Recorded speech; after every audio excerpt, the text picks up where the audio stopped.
It's early December 2021, and Lewis Hamilton is praying the night before the final race of the season. Our Father, who art in heaven... Is that you, Lewis? God, you spoke to me. I'm sorry, but God's a little busy at the moment. This is Santa. Can I help? Whoa, Santa. Hey, how's it going, big guy? Oh, you know, busy. 'Tis the season for me to be jolly busy and all that.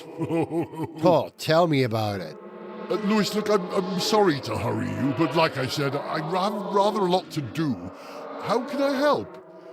I'm guessing you want to give me your Christmas list? Oh, yeah, great. Well, it isn't a list as such. I only want one thing for Christmas. Let me guess.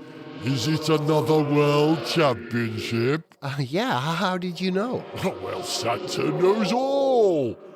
And that's it? Just another world championship? Yeah, that's about it. No, wait. You know, there is something else I'd like. Yes? What is it, Lewis? Well, I kind of like doing things for other people too. So I don't want my second Christmas wish to be wasted on me. Good lad. Can I ask for a miracle? Something that will benefit someone else in the world less fortunate than I am? Oh, well, I think most people are less fortunate than you, Lewis. A miracle, you say? Okay, it's done. But you know what they say? Be careful for what you wish. Ho, ho, ho, ho, ho, ho.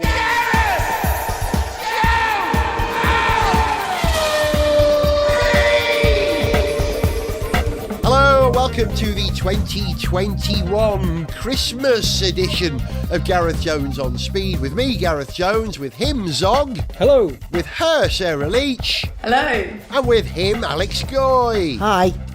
Well, gang, the finale to the season happened, and I'm guessing 75% of the people on this call watched it live, but the question is, did Alex?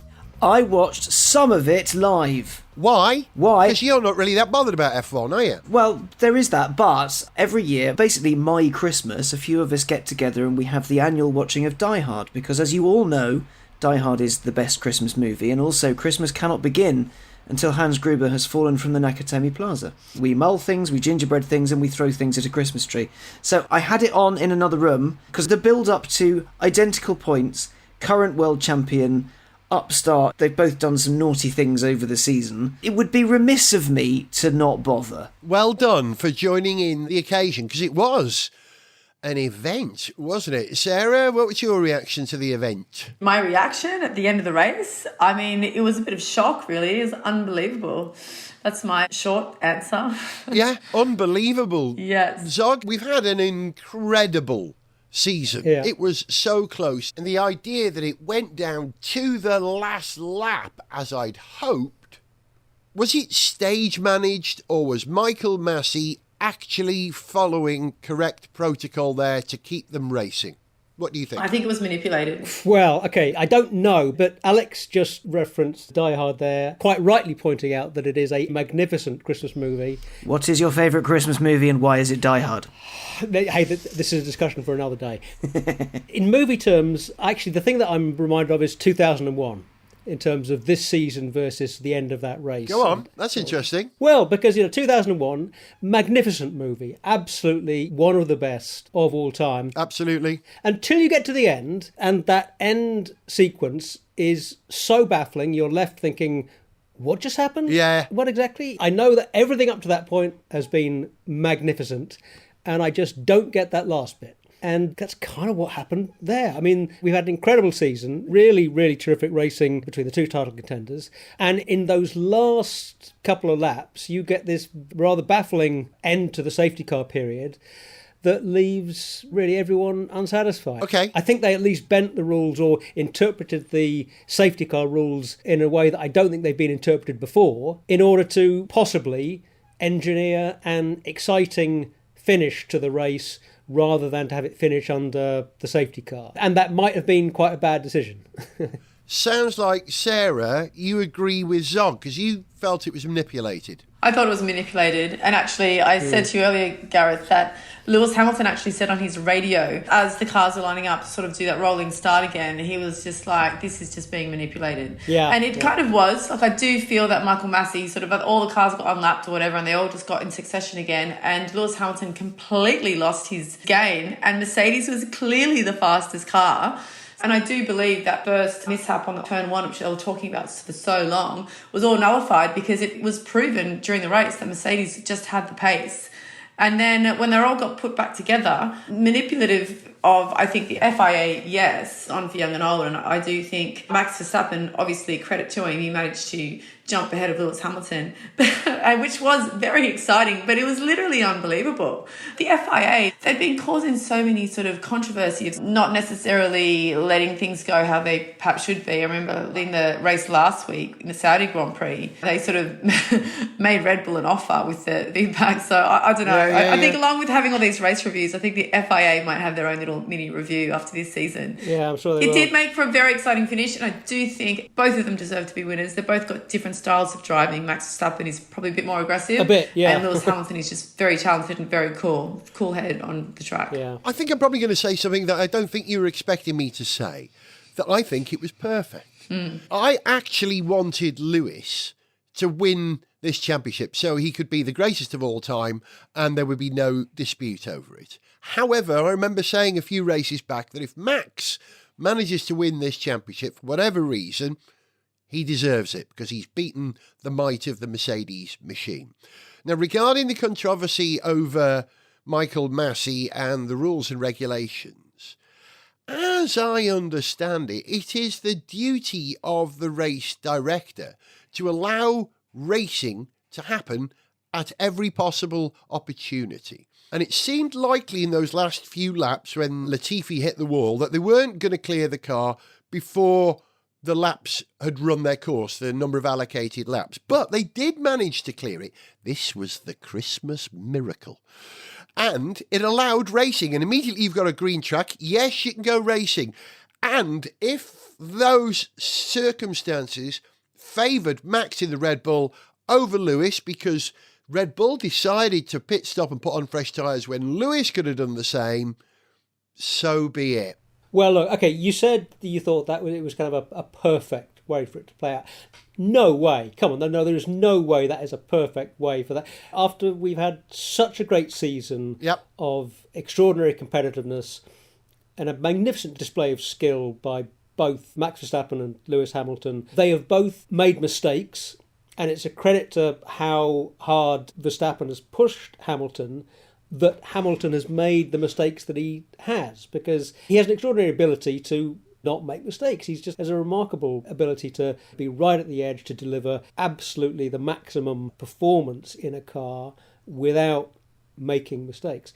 They've both been losing it from time to time, but they've also both, throughout the year, given us blistering, unbelievable qualifying and race laps. I agree with you that Max deserved to win. He deserves this championship. He's earned it. Hamilton would also have earned it had he been the one that was ahead at the end of that race, I think. Each of them has done more than enough to earn this year's World Drivers' Championship. But the manner in which it was determined in those last couple of laps was farcical, because there was a moment when we're hearing some of that radio with the teams and Michael Massey, and Massey was clear that lap cars were not going to be allowed to overtake. And then within a very short period of time, right at the end of the race, he changes his mind to say that some lapped cars, but not all, and I don't know where that comes from, will be allowed to overtake. And then almost as soon as that information has been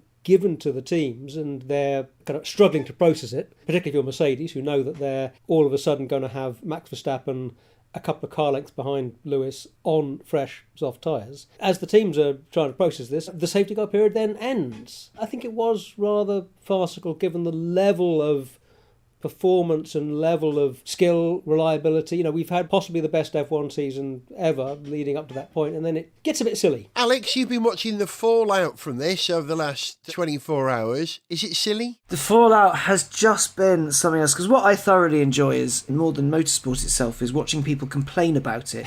The same goes for Star Wars, because the worst Star Wars fans are the ones that like Star Wars, because they're just awful.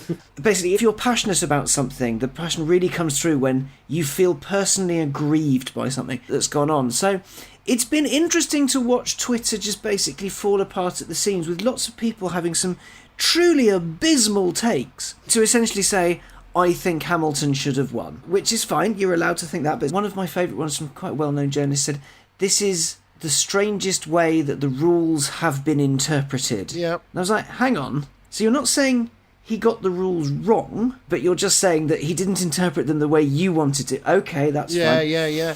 Well, as I understand it, the say of the race director is final. That ultimately, like a judge, their decision is final. And so whatever decision he makes, whether it counters existing protocols, those are the rules under which they race. So, tough. I feel tough because I wanted Lewis to win.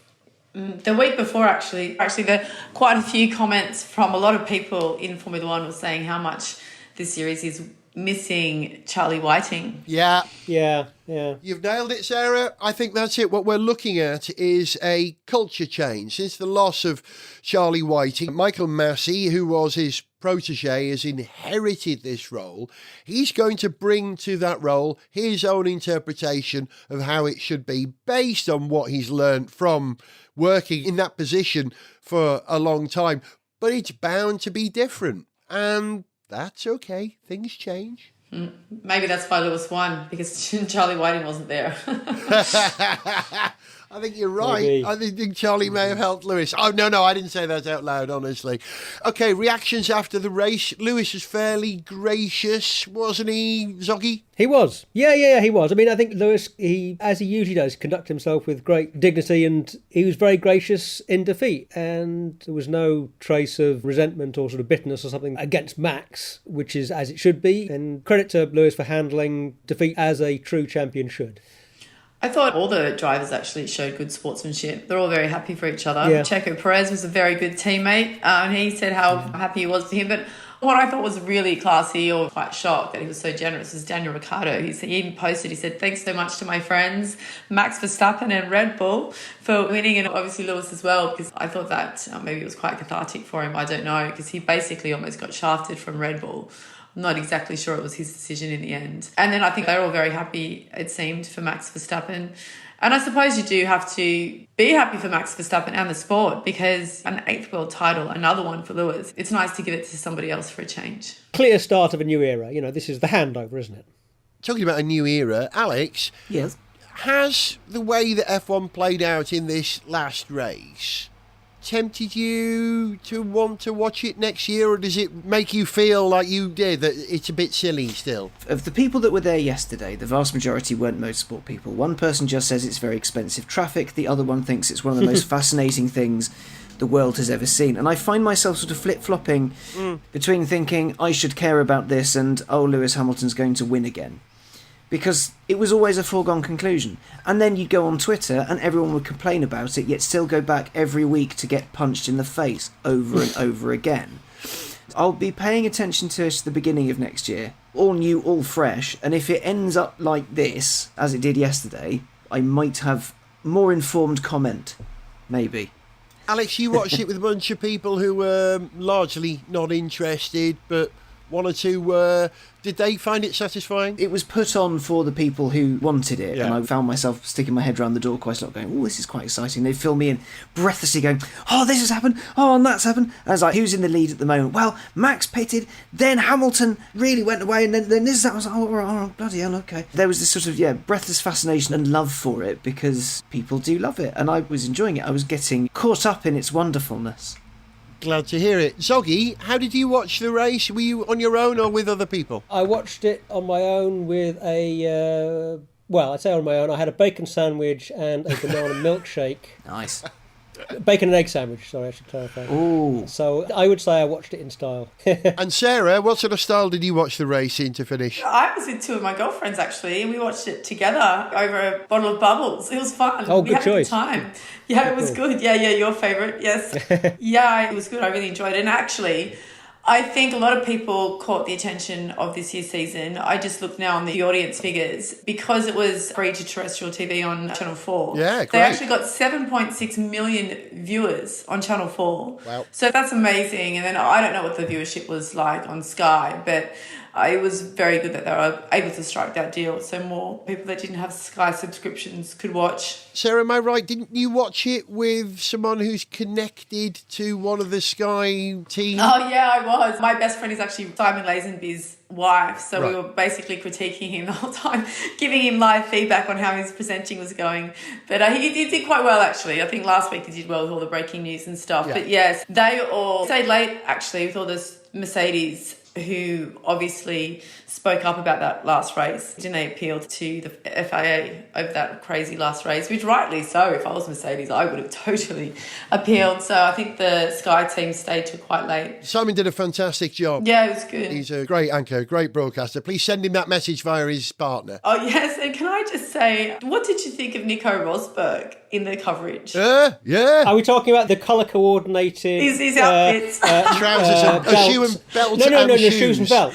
Anyway, so can we just do a bit of a debrief of the I know. presentation team? So yeah, Nico Rosberg outfit on qualifying was interesting. The green belt with the matching green shoes, the navy. So that was different. And then he looked very Euro yesterday with his outfit. He looked very Euro. That's very true. He's so Euro. Only if he'd had It is, pink yeah. trousers could he be more European. Euro, yes. I watched the race here with a whole gang of people. A bunch of my son Tycho's pals came round. 50% who are big F1 fans, 50% who are new to F1, and this is what they had to say immediately the race was over. Wow, we've just witnessed something extraordinary. The end of a championship like none other I can remember. When I say we, I'm here with my son Tycho and his pals Sean and Tom and Kofi. And Kofi, you're a proper F1 fan, aren't you? Yeah, I love F1 myself, definitely. And so your reaction to what just happened, was that fair? Were you disappointed? No, I was actually quite happy that Verstappen won. I didn't think that Hamilton yet deserves to be the greatest of all time. I think he needs to put in a little bit more, and I think this season had been a little bit iffy here and there. I think he needs to make a full statement if he's going to do it. I think the way Verstappen won, I wasn't too keen on, but I'm happy that he won in the end. I think I'm happy with the result. Just because Lewis isn't the greatest of all time now doesn't mean it still isn't possible. Exactly. There are other races for him to win. Keeps it going. Definitely. Tycho, number one son, you love Max. Yeah, I love Max because he's a proper racer. He's a savage, I say. And yeah, I don't know, he's got a crazy style and it makes F1 very exciting. Yeah, Lewis and him have very contrasting styles, I think, of racing, and that's what made this season so close. It was film script close, the way that it played out. Sean, I know you're not a motorsport man, I'm not, no. but as a spectacle, as a, you know, a narrative, a story arc, what do you get from it? I thought it was kind of crazy, to be honest. The way at the end, I didn't really expect them to keep racing with the safety car on the track, but at the end when they did allow it and Verstappen obviously done that crazy overtake, it was kind of nuts. Yeah. It was saved in the last possible opportunity before the line. You know, this championship's been like that. It's been growing and growing and growing, and that perhaps is the only way for it to finish, I think. It delivered. Oh, man. Yeah. So, next season, what's going to happen? Anyone? Any guesses? Kofi got some guesses, I reckon. Yeah, I reckon it's going to be very interesting. Either Hamilton is going to take charge and he's going to be like, no, I need to show that I am who I am and that I am the greatest. But then he's going to be competing with Russell, and Russell's going to throw into the mix there. I think he's going to make it interesting. We do know one thing as well, though. The fact that Verstappen actually is now a world champion, it does make next year a lot more exciting between their battle. Yeah. Potential is even more heightened. There's more at stake, I think. Tom, you don't really know F1 at all, but how was that as an experience, that race? Oh, well, this race and the previous race where was the previous race again? Saudi Arabia. In Saudi Arabia. as an introduction to the Grand Prix and F1 in general, just absolutely crazy. Don't really understand what was going on most of the time, but, you know, the intensity, the tension, it's got me hooked. This race and the last race, for sure. Yeah, it was absolutely mad. How did that happen then? How did F1 get your attention? Got to pin that on the Netflix series Drive to Survive. That's the first way it got me in. Fascinating. I know. And then obviously Tycho's invited me through to watch the Grand Prix here with you, and no regrets. It's got me thoroughly hooked. Yeah, nice. We've got to have younger people come into F1. Your combined age is still not equal to my entire age. So, yeah. Guys, Merry Christmas. Merry Christmas. Merry Christmas. And well done, Max. Yay. Round of applause for Max Verstappen, I think. And big up Lewis Hamilton. The rightful champion. Gareth Jones on speed! We had a bit of a Christmas gift, really, I suppose, because the Abu Dhabi Grand Prix is almost certainly probably been the F1 race it's been closest to Christmas ever in its history. I think I'm right in saying that. But this whole idea of Formula One running into December and butting up against the Christmas holidays got me thinking.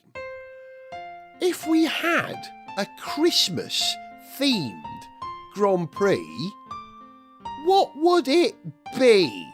Alex, I'm going to start with you. What would you do if you were in charge of running a Christmas Formula One race? What would it be? Okay, first things first, the person at the very, very back would have to be in a sort of massive open-top G-Wagon. What, the safety car? Yeah, safety car, massive open-top G-Wagon, and the drivers have to be obviously wearing traditional red and white outfit. Every single car, the different teams are allowed to, do what they want to their cars, as is the norm, but every single car has to be painted brown, but one of them, the person who's winning, wait for it, the person who's leading the championship, they get a red nose cone. I get it. Yeah. Rudolph the Red-Nosed Race Leader. Yes! There we are, Rudolph the Red-Nosed Race Leader. Oh, I see where you're going with that. Like it. Does that mean the person at the very end is Santa Claus? Yes. I like the you way see you're through my thinking. weird little brain. And so you have that. Pit stops, obviously compulsory. However, each competitor has to drink half a glass of milk, and if they're feeling particularly jazzy, they can have the shot left out for Santa, but you're only allowed one of those. Oh, they can't do that because they have signs saying when you drink, don't drive around the circuit, so they can't do that. Yeah, but it's Christmas, no one will know. Okay, fair enough, yeah. The thing is, the mince pie would be difficult because you've got a helmet in the way. Tricky. But yeah, that's kind of how I do it. I make them dress up like fools. And yes, the Santa in the open-top G-Wagon safety car is on track at all times and throwing toys to the people in the front row. Hazard on the circuit. Yes. Sarah, what would you do for a Christmas Grand Prix? I'm just not sure I could top what Alex has come up with, to be honest. I won't lie, my brain is a largely unpleasant place, but sometimes... Very good, very good. What would you do, Sarah? I don't know, just like a lot of champagne, like Christmas themed everything, Christmas trees, atmospheric. My creativity has not reached as far as Alex's. Yeah, I'm very impressed. I mean, what about the elves? We could get the engineers and everyone in the garages to be the elves. That's the sort of thinking. Oh, I've got one more addendum. The theme tune obviously has to be The Chain, but this time covered by Michael Bublé. To make it a Christmas version. Bum, bum, bum, bum, bum, bum, bum, bum, bum. That's Bing Crosby's version, isn't it? Very classy choice. All right, Zoggy, what would you do for the Christmas Grand Prix? I think if we're going for a Christmas Grand Prix, we have to push the boat out a bit here. We have to come up with something a bit more radical. My first thought was simply that the track should be laid out around the toy department of a major department store on Christmas Eve. That's a very big department store. Well, you might need the shrink ray from Honey, I Shrunk the Kids. Okay. Or you might have to insist that the drivers were using radio-controlled cars rather than the full-size ones. That could work. Okay, yeah. That way you would be truly getting into the Christmas spirit. Toy spirit of Christmas. Yeah. Having raced around a Toys R Us, God rest its soul, on a pair of crazy carts overnight, that would be really fun to watch. Excellent. Okay, that's 2 votes. I liked your pit stop on air, Alex, but I think I can go one better. Now, we need a bit more time for this one to play out, but I'm going to suggest for the Christmas Grand Prix, your regular pit stop is replaced by a race between pit crews, a timed trial between pit crews to cook Christmas dinner. Car pulls into the pit. It's a very long race. Pit crew's released, clock starts, prepare Christmas dinner. And I think this has to be a roast goose or roast beef done to a certain level. You know, there'll be, obviously this will be in the regulations. Michael Massey would decide whether it was cooked or not, right? I've got this image because, you know, the Haas mob are all American, and how Americans do turkeys on Thanksgiving is they suspend them over a vat of oil and deep fry them and then cause massive fires. Yes. I've got an image of a weird, like, recreation of that famous LAT photo of the guy refueling the car and then being very on fire, but with a load of Nomex-suited men dressed like elves struggling to escape the great turkey fire of Silverstone, December 2022. I'm not sure that watching someone cook a turkey is technically good television or Formula One, but I'm going to go with it. Delia Smith begs to differ. Okay, no, okay, you don't like that idea? Okay, I've got another. My third suggestion for the Christmas Grand Prix, we rethink the whole penalty structure for drivers and teams. Instead of a grid place drop for any offence in qualifying or the previous race, you will have to watch a Mrs. Brown's Boys marathon. Oh, how awful. Or all of the Christmas ads back to back. Oh, that's like being on the naughty list, isn't it? Oh. For any drivers who are really naughty, they get a visit from Krampus. Who? Are you familiar with Krampus? No. This is sort of part of the sort of, dark side of your Christmas myths, Christmas stories. Krampus is a sort of Scandinavian, German, traditional folk figure, possibly pre-Christian.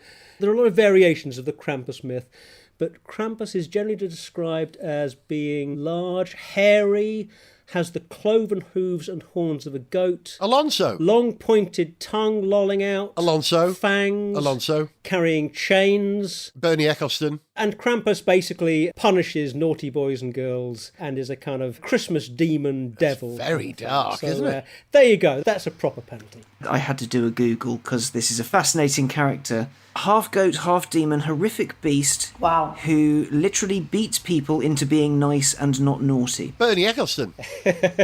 Said to be a son of hell. Parts of Germany, Austria dread the beastly Krampus, while other Germanic regions have Belsnickel and Krecht, Precht.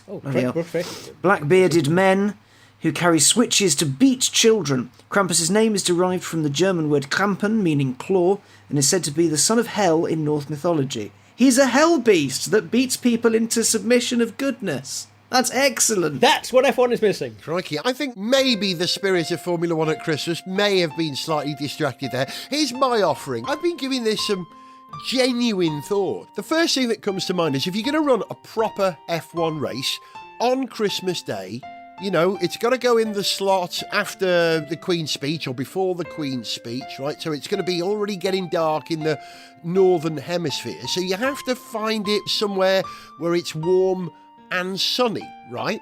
But if it's a Christmas Grand Prix, it's got to be sort of winter themed, really. So my suggestion is that you do it in the Middle East, which technically, of course, is the home of Christian Christmas, right? But you go to one of the wealthier parts of the Middle East, like Dubai, where they build snow domes there. It's one of the most ridiculous things in the universe that they have proper downhill skiing in the Middle East. So you get them to construct a snow dome the size of a Formula One track, and you run the cars in an artificial snowy environment. Now, the cars obviously have to run studded tyres. They're still Formula One cars. The front wing probably acts more like a snow plough. Are the studded tyres jingle bells? Well, actually, what I've got here is that the support slot, the opening act, would be Formula E. And because Formula E is all electronic, you reprogram the Formula E cars to play Christmas music when they go around, right? And so, Dog, it's a technical question here. Will a Formula One car run in low temperatures? Clearly, we're not going to get the tyres, the compound going to heat up enough. They're going to run in snow. So they need to be like tyres with studs filled with what? A warm gas, maybe? I think the tyre compound is your only real concern there because internal combustion engines like low temperatures. They like cold, dense air. Yep. Okay. Electrical stuff, electronics, generally prefers being cool to being hot. So I'd have thought, apart from pre-warming all your fluids so that nothing's actually going to freeze in your vehicle, I thought the gases in the tyres aren't going to be getting cold enough that they're going to be condensing or anything. I would have thought the tyre compound and, studded versus pattern or whatever, it's the construction of the tyre and the compound that's going to be the issue here. I can answer the question of how it would be possible with a simple Google of F1 car snow. Freshly minted world champion Max Verstappen drove his Red Bull up Kitzbühel in 2017. He did? Yeah. Oh, of course. Tyre compound didn't matter. Chains. They're chains on the tyres rather than studded tyres. Okay, so Pirelli would have to come up with some chains that work with their tyres. I like that. That's a good idea. I like the idea of an F1 circuit that sort of goes through winter wonderland with pine trees on the side. That would be one section of the circuit. If you run it at the department store, you can go through the winter wonderland on one of the alternate laps. This is all tying together. This all works. Yeah. Okay, we'll put in a proposal next year as to what we think our compromise of all our suggestions for a Christmas Grand Prix. I mean, you'd have to have music as well. During the Winter Wonderland section, you play add to the spirit. I'm trying to think what else we would do in terms of Christmas things for F1. I think we've nailed it. Come on. Well, let's look at all the cars up and down the grid. Ferrari is probably the most Christmas-looking car. There's red, white, and even green from Mission Winnow on it now. Those are Christmas colours. Yeah, I think the Ferrari and the Aston Martin, would go very nice. If you were hanging little 1/43rd scale models of those cars off a Christmas tree, that would Ferrari and the Aston. No. I tell you what, I bet I know exactly what Christian Horner will get Nicholas Latifi for Christmas. He'd do well out of it. What would it be? A lifetime supply of Red Bull. Red Bull, is that a Christmas drink? Red Bull makes you whinge. Okay, right. Pit stops with Zog's suggestion of cooking dinner.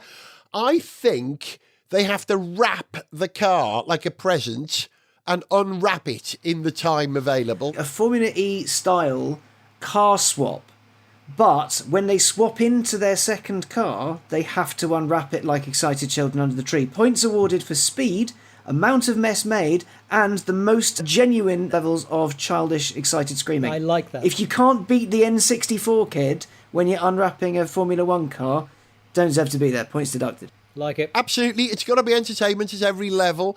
What else have we got in Formula 1? Qualifying. Qualifying, instead of having a proper qualifying event, they should just amass a naughty or nice list, whether you've been good or not over the season. Get Santa, Noddy Holder obviously, in to do that, and to attribute points, and that's your starting grid. No, qualifying is replaced by a 1 hour stand-up row between all team bosses and Michael Massey. The airing of grievances. Airing of grievances.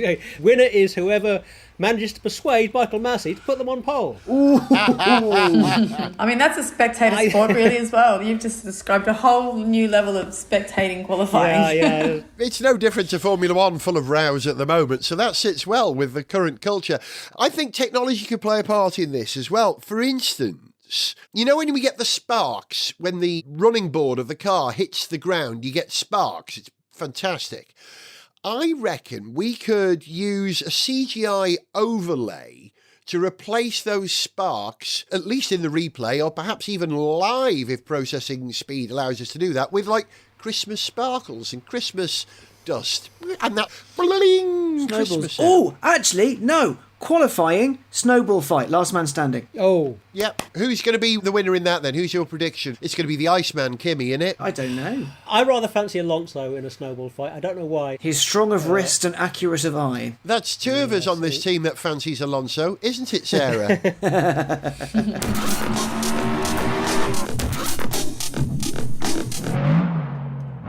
You know, at this time of the year, I always think it's really important to think about those less fortunate than us, those who don't have what they want for Christmas.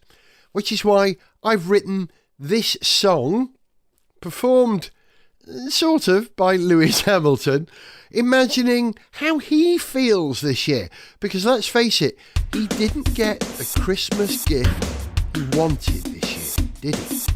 Christmas comes just once a year and marks the season's end. But this year I have to admit it's driven me around the bend. My hopes and dreams were shattered like Raikkonen's front wing.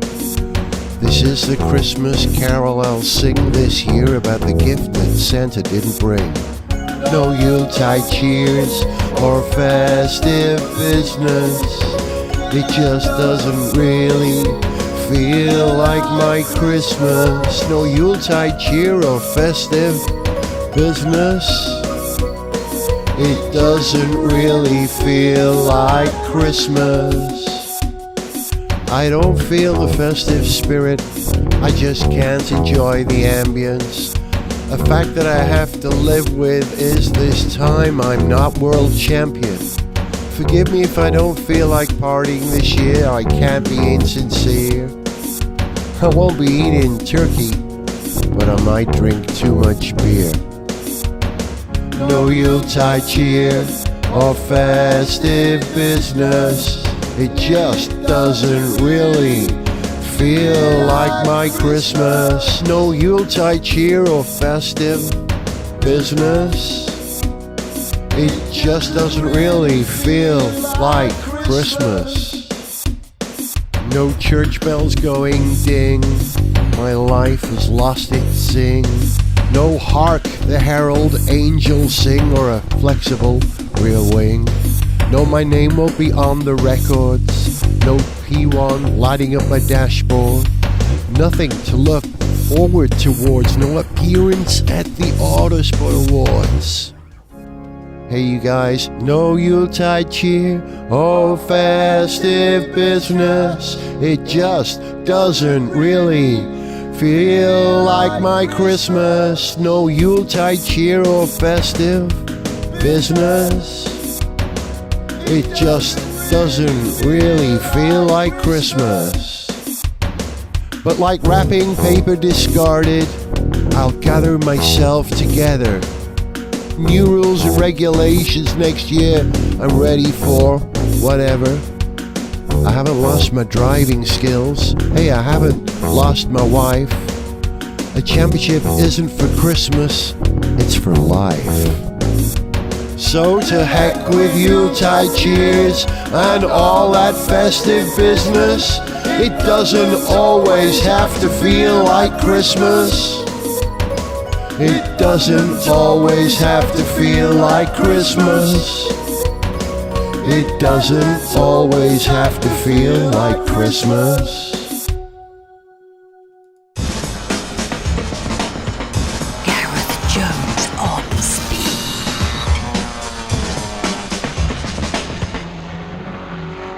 If you've been listening to Gareth Jones on Speed all the way through 2021, you'll know that we've had a sort of a virtual season. I've actually only been in the same room as you three once in the last 18 months, and that was in July for my birthday. The rest of the time we've had a virtual relationship thanks to the gift of Skype. And so I think we should continue that, as we often do on this programme, by giving virtual gifts this Christmas. So I set the task of each of us buying a gift for 2 other members of the team. Now, there's no upper limit or bottom limit as to what you're going to pay for this gift, but it has to be something that's genuinely on sale and that we can provide a link to. So, Zoggy, I think you should go first. Who are you buying for? Okay, then. I am buying for you and for Sarah. Oh, well, ladies first then. Go on. What you got, Sarah? Send her the link via Skype, and if you share it so we can all see it, we can all marvel at your generosity at the same time. Okay, Sarah, here you go. Merry Christmas. Let's click on the link. Look in your chat window, should be down there. Oh, very good. So this is the Goodwood Diamond Supercar driving experience. Brilliant. Yes. Chance to go to Goodwood and drive supercars around a wonderful British circuit. I would absolutely love that. I'm chuffed. I'd love to just jump behind the new McLaren, automotive, sports McLaren. The McLaren 720S is one of your choices. Wow. Great. There you are. Looking very papaya. And also, because the present that I'm about to give Gareth is a little bit more expensive, I felt that I should compensate for that by actually giving you this driving experience for every day of 2022. Wow. So, in fact, any day during 2022 when you want to go and do your supercar driving experience, your 720S, Porsche GT3S, Lamborghini Aventador, you can do that any day in 2022. Sarah, this rather fits in quite well with your sort of work options for the future. Tell us a little bit about that. Oh, I know. Well, I don't want to give away too much, but yes, I went and test drove the latest Porsche Macan on Friday. Porsche had this sort of automotive press day. They're trying to encourage more female journalists to do car reviewing and report on cars to make it a bit more safe for other females that are looking for cars. So it was awesome. So I was behind the wheel of a Porsche Macan SUV, drove around the countryside. It was up there near Ascot. So really enjoyed it. It was great. And actually it was run through Auto Trader. So yeah, it was super cool, and definitely I'd love to do more of that, which I know, Alex, you do some of that. It's a fun way to exist. Isn't Oh, it? it's great. I was like, I'm going to be put in touch with Henry Winter from Goodwood, I think, and trying to start doing some stuff with them. Erin Baker was the girl from Auto Trader that organised it. She's their editor there. So it was just a really good day, and I think there will be opportunities there for the girls that were involved, me included, hopefully. Your future's looking bright, Sarah, and I'm glad that Zog's gift to you supports that. I love it. Absolutely thrilled. Thank you very much. You're buying for me as well, Zog, aren't you? What have you got me? Dying to know. I am, and what I've got you is... Here it this. comes in my Merry sky. Christmas. Oh, Zog. Well, you know me well, don't you? I think so. I should explain that the gift Zog has bought me is a flight on the new Shepherd, a flight to the edge of space, technically space, I suppose, but I get to have, 3 minutes in weightlessness? That would be lovely. Is the Blue Shepherd the one that looks like a cock? Yes. The new Shepherd does look like an artificial willy. Yes, Yeah. it does, yes. I don't know why. All rockets look like artificial willies to some people. I think it looks like a rocket. Yeah, but this one especially looks like a knob. It does, yeah. Yeah, none of them look as much like a cartoon penis as New Shepherd. Because also you are following in William Shatner's footsteps, who took his own flight on New Shepherd early this year. And his reaction after the flight I thought was Lovely. very interesting. Yeah. Because he was obviously profoundly moved by it, and in the moments after the flight, I think what he said was worth hearing, you know. I can't imagine a better gift than that. Zog, how much did this gift virtually set you back? It was quite a lot of money. God, how much have I splashed out on this? Let me check. As money was no option, I didn't actually check. Yeah. It's in the hundreds of thousands of dollars range, though, I believe. You're a generous virtual friend, or a virtually generous friend. I'm on the sign-up page now, but I haven't clicked through to the charge my credit card bit yet. I'll let you know when I book the flight. It's not cheap. Of course it isn't. Thank you, Zog. Hey, you're welcome. Enjoy Beautiful gift. Wonderful gift. Okay, Alex, who are you buying for? I am buying for a Gareth and a Zog. So let's start with Zog. Check this out. In comes the link, and I'm looking at what it is. What have we got here? So, C for Cross Stitch is set up by a lovely chap called Craig Callum, who used to be a Lego designer, and now he does all sorts of arty things, including he'll do you a custom, well, he and his sister will do you a custom cross-stitch to frame of your car. Cross-stitch artwork. Yeah. Fantastic. So you can have whatever you want. So you can have your beloved Porsche, you can have your favourite supercar, sports car, race car, whatever you fancy. Yeah. And Craig and co will put it together. Craig does a pixel art thing first, and then his sister puts it together. So they've done currently 50 odd custom ones, and they do kits and things like that. So you can do your own thing, POA but not silly, or you can pick up a kit of ones they've done before, or you can do whatever you want really. It's just something a bit arty and a bit pretty and a bit different. It is. I love it. Thanks, Alex. That's a very fine Christmas gift. I will love seeing that on my wall.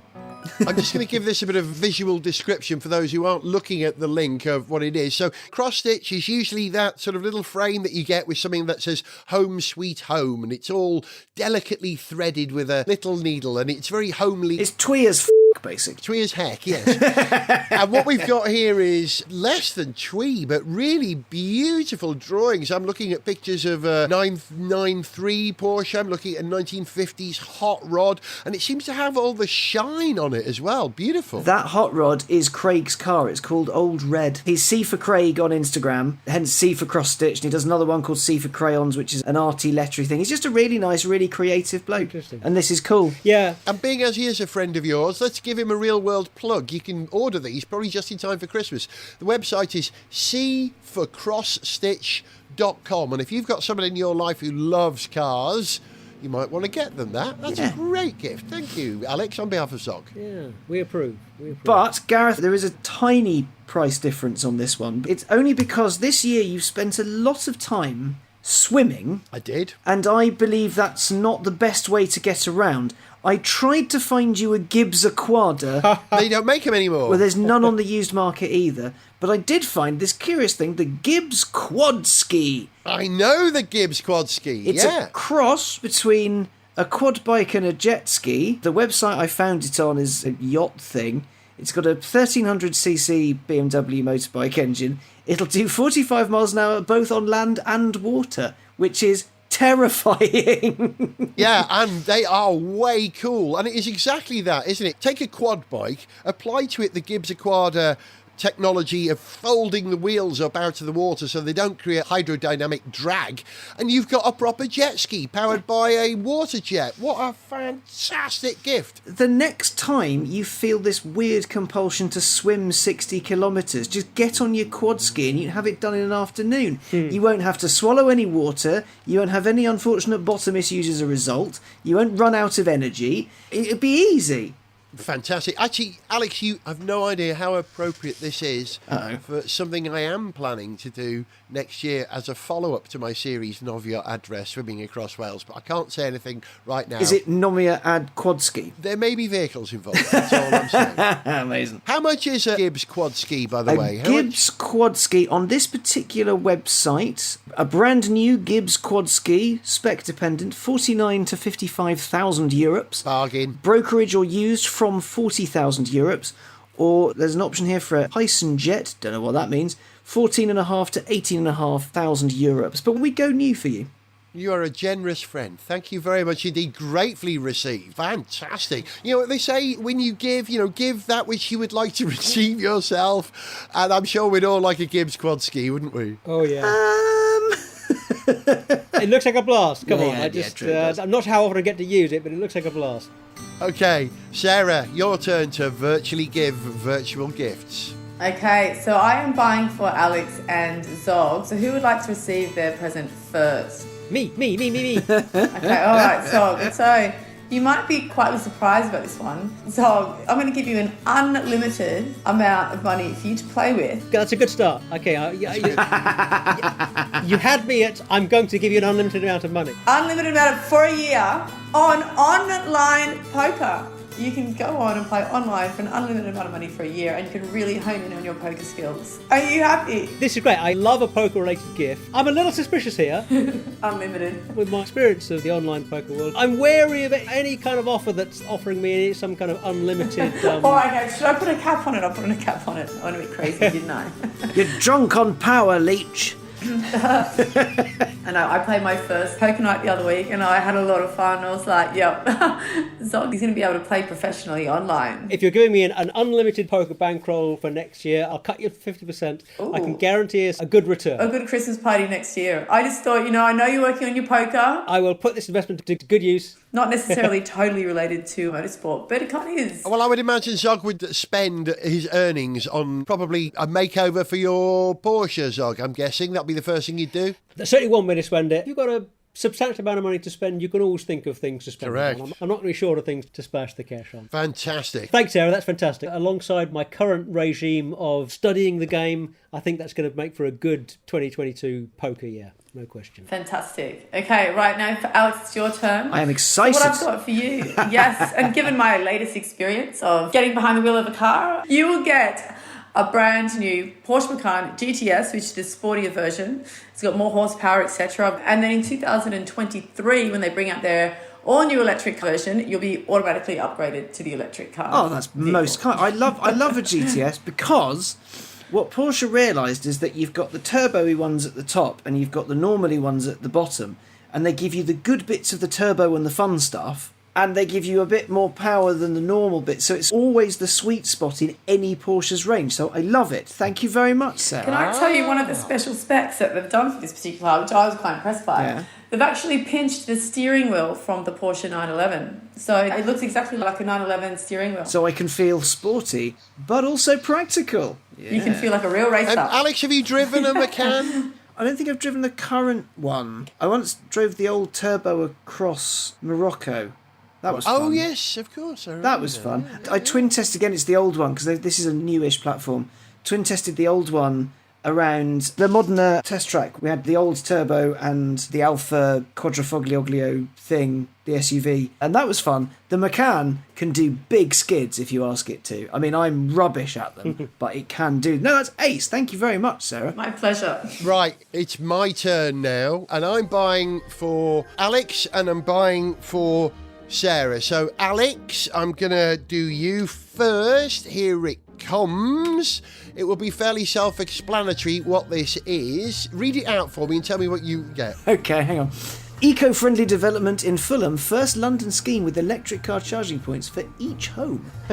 So, I can have a house in a nice bit of town that isn't usually on fire, and I can finally own an electric car in the middle of London, which is why I don't like electric cars, because they don't work for me right now, and that makes them sick and bad and wrong, which is the argument that people use. I'm perfectly that is for them. exactly my intent. It's in Fulham, which isn't too far away from where you are now, slightly closer to Zog. Not too far at all. It's a definite upgrade from Clapham. Yeah, not that there's anything wrong with where you are. I love your place, but I think you like this. It's modern and it's got a electric car charging point. I'm having a look. The kitchen is lovely. Dedicating charging point for. I love a good kitchen. You can't not. You'll be closer to Kebab Kid, though, if you get that place, so it'll be a good move. If Jay Rayner rates Kebab Kid, I'm happy. He's bang on. That's mega. What this is something that's doing my head in a little bit, because I've got some friends who work in property land and start asking them about, well, you know, we want to build this house here and this house. Like, whatever you do, put a big garage in it. And they go, no, we'll make space for one car because that's all you need to sell a house. They don't care that people actually own cars and want to use them. They just want to sell one house. Yeah, so that's ace. It's thinking about cars. Thank you. And it's a snip at starting from £595,000 as well. So my gift to you represents how much I value your input to this programme. £500,000 worth. Well, don't I feel like a cheapskate now for the Gibbs quad thing? That gratefully received. Okay, and the final gift, which goes to Sarah from me. This is what you're getting for Christmas, and there are two very good reasons why you're getting it. Have a look at that. Okay. Oh, wow. Whoa, fancy. Brilliant. I'm getting a yacht. You are getting a motor yacht, A motor not yacht. just any old motor yacht. This one is 49 metres long and costs $19 million or 16 million euro quids. Brilliant. And do you know why I got it, yeah? Tell me. Well, there's two reasons. Number one, this yacht is so massive. It's called the Falco Moscata.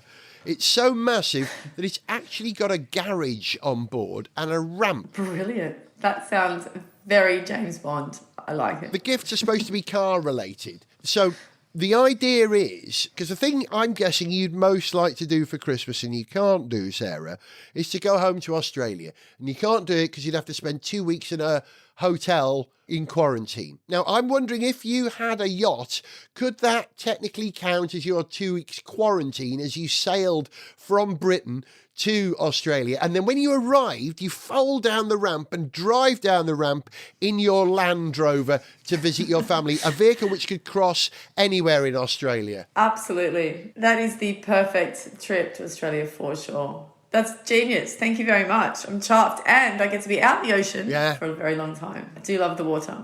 I'm going to come with you. I tell you, if you had that yacht, I think we'd all fight each other to the death to get a ride on it. By gum, that would be fun.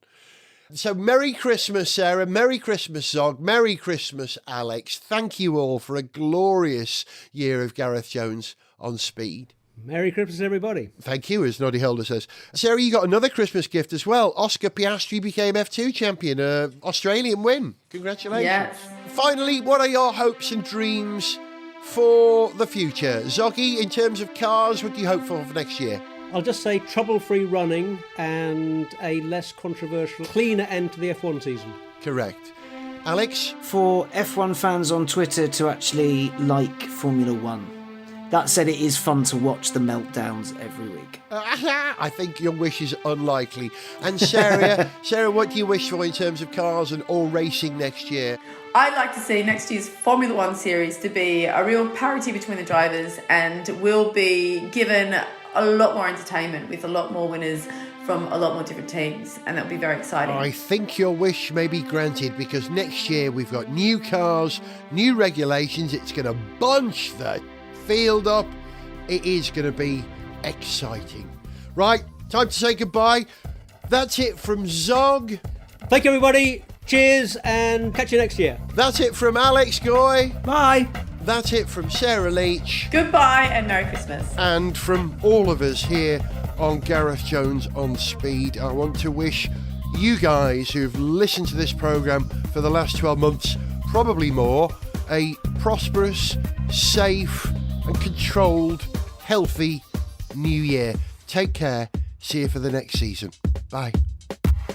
To send us an email, see pictures, get song lyrics, join our Facebook fan site, follow us on Twitter, or to find out about sponsorship opportunities, go to garethjones.tv. Gareth Jones on Speed is made in London by Whiz Bang. Gareth Jones on Speed!